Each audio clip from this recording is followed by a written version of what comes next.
Government shutdown, deadline looming, but it seems to me that they're shifting language, perhaps the White House, from we must have, this border wall funding in that spending bill to maybe something a little different. Yeah, because yesterday we heard on State of the Union, John Kelly, the Department of Homeland Security Secretary, say that the border funding wall was going to have to be in this, that was really important to the president. You didn't hear Sean Spicer just now say that was the case. He sounded a little bit more like Reince Priebus was sounding in the last 24 hours, saying that certainly want to see border security funding, but it wasn't sort of, we're going to live on this hill of the wall must be funded or we're not going to move forward with funding the government.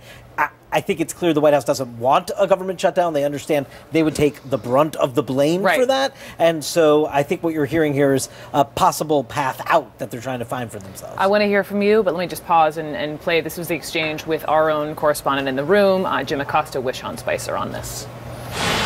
Why is there even discussion about shutting down the government over paying for the wall? Isn't Mexico supposed to pay for the wall? Well, I think, Jim, the president has made very clear that initially we needed to get the funding going, and there's be several mechanisms to make sure that happens.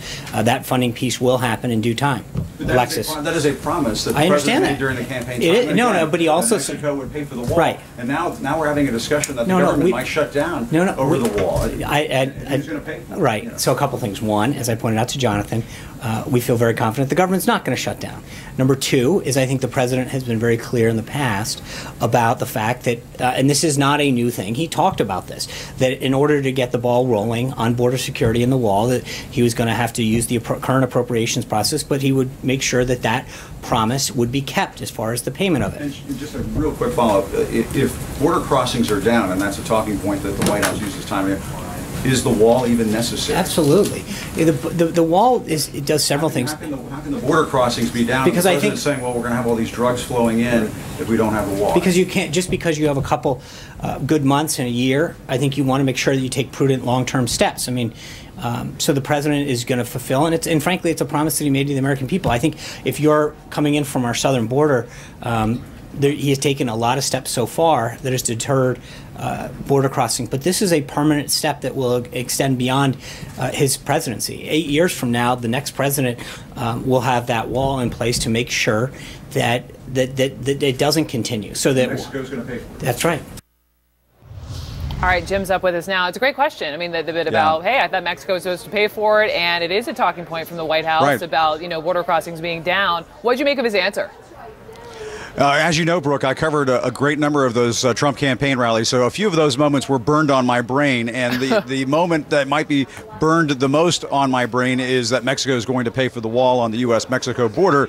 And as you heard from Sean Spicer there during this briefing, yes, the president is going to insist, his administration is going to insist at some point Mexico is going to pay for this wall. But for the time being, it appears to be one of these sticking points in getting some kind of budget resolution, some sort of spending bill resolution before the government shuts down at the end of the week. But I think it's important, and I think you were just picking up on this, Brooke, during this briefing today, Sean Spicer was not drawing any lines of the sand. He was not saying if we don't have border wall funding, this government is going to shut down. And you also heard when he was asked by my colleague John Carl, can he guarantee there won't be a government shutdown? He obviously wasn't going to take the bait on that kind of question, but he did say that they have great confidence that's not going to shut down. And so I think at the end of the day, this administration is starting to sound like it is going to take one on the chin here and perhaps not get that border wall funding in exchange for not letting this government shut down on the 100th day in office for this president, which would be a lot of egg on his face as he wraps up these 100 days, Brooke.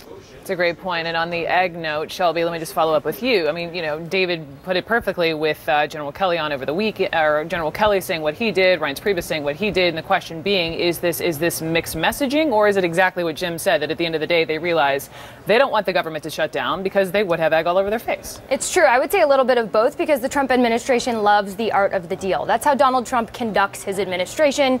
People are saying different things. They're sending different signals. So it's not a surprise that we're hearing these different rhetoric over the weekend. However, if you look at polls, and I know Trump doesn't like to look at polls, but the wall is not popular. Mexico's not going to pay for it, and shutting down the government right before or right on his 100th day mark is way worse for him than anything else that could happen this week. So it's just, when Sean Spicer said, I'm confident the government won't shut down, to me that was a clear signal. Border wall funding will not be a part of this this fight. So, Chris Cillizza, we heard Sean Spicer say this 100-day deadline was artificial. Questions were asked about the president calling this deadline, what's the word he used? Ridiculous. Ridiculous, yes. Ridiculous, yet, you know, the president's schedule, albeit it's not all on camera, but it is jam-packed this week leading up to this big 100-day mark. What's up with that?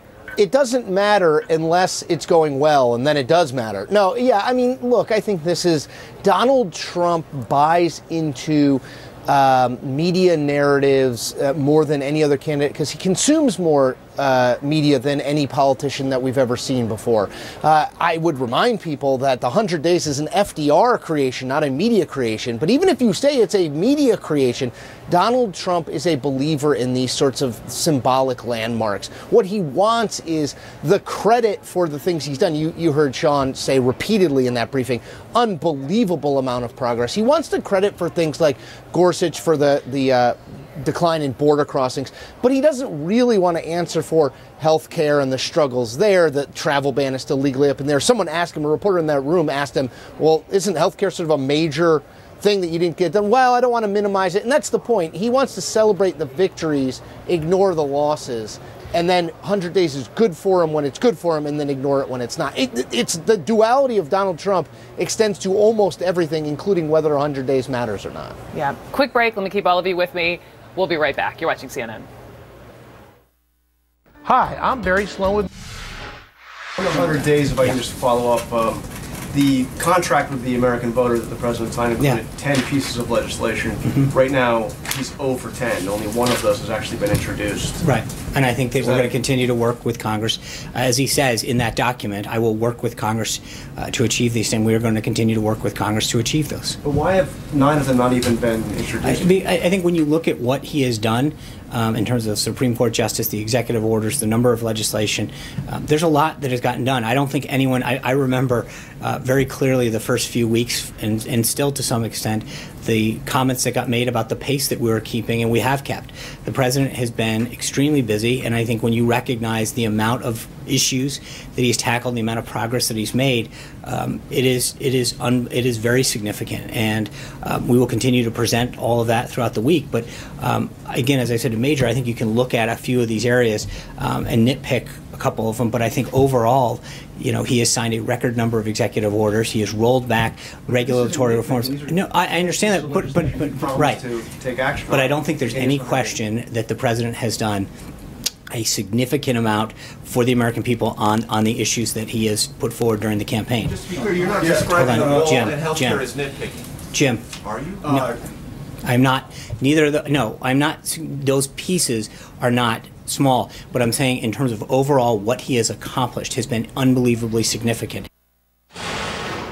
That was our reporter there again, Jim Acosta. You know, we're playing these pieces from this White House press briefing that just happened, you know, underscoring the importance of this 100-day benchmark this upcoming Saturday. Got a great panel. Chris Cillizza was making this point about, you know, well, what wins can they really tout, trying to tout the Gorsuch pick, and perhaps how that they're also helping decrease these illegal border crossings. But what else? And so, David Chalian, let me just turn to you and ask, you know, just whoever the president is, how do you measure success or progress? Well, there's no one way to measure it. Obviously, we have polls that show us where the country is and whether they're approving or disapproving of the job the president's doing. That's one way. Yeah. We know this president is sort of scoring low on that. Another way is major pieces of legislation, whether passed or making progress on, sort of going back to the core campaign promises, such as repeal and replace Obamacare. Obviously, that sort of blew up in the president's face in these first 100 days. They say they're still going to make an effort at it. I know Republicans on the Hill are talking about a way to get this through the House in the not too distant future. Yeah. But it hasn't happened yet, so you can't sort of call that a success yet. I think the Supreme Court that the White House points to is a perfect example of another way. Key core campaign promise, so important to conservatives, and a total success for them, and a very smooth process at getting Neil Gorsuch on the court. So I don't think there's any one way, Brooke. I think you got to look at a series of things, and obviously the White House will try to point to all the things that they think, executive orders or his schedule or how busy he is talking about a range of issues, as their case for success. And then they'll hear from some critics or those of us in the press that are using metrics that we've used looking at previous presidents at this point in history. How do you see it? I would also add to that list, looking at how he's responded to foreign threats. Trump responded to Syria's chemical weapons attack. He's responded to North Korea in ways that most Americans do feel pretty good about right now, at least according to our Wall Street Journal poll. And he's met with foreign leaders, and his rhetoric has been sort of tamped down from the campaign trail. He did withdraw from TPP, which was a campaign promise, but he's also speaking to Shinzo Abe of Japan and Xi Jinping of China about trade deals. You know, we haven't cut ties completely. And so the business community goes back and forth on Donald Trump. They'd like to be able to plan ahead and understand a bit more about his policies, but at the same time, they have been encouraged by what they've heard. What about on that note, talking to Prime Minister Abe, talking to President Xi, Chris, over the weekend, you know, on the note of personal diplomacy, right? We know that North Korea threatened to sink the U.S. aircraft carrier. All these, provocative notes from North Korea, and President Trump gets on the phone with the prime ministers and the president. So what do you make of his tact in doing that? Well, that is in keeping with a campaign promise of sorts, which is, I'm a great deal maker. I've sat across from all of these people in boardrooms. I know how to talk to them. Now, what's difficult here is, let's just take China and North Korea, Brooke.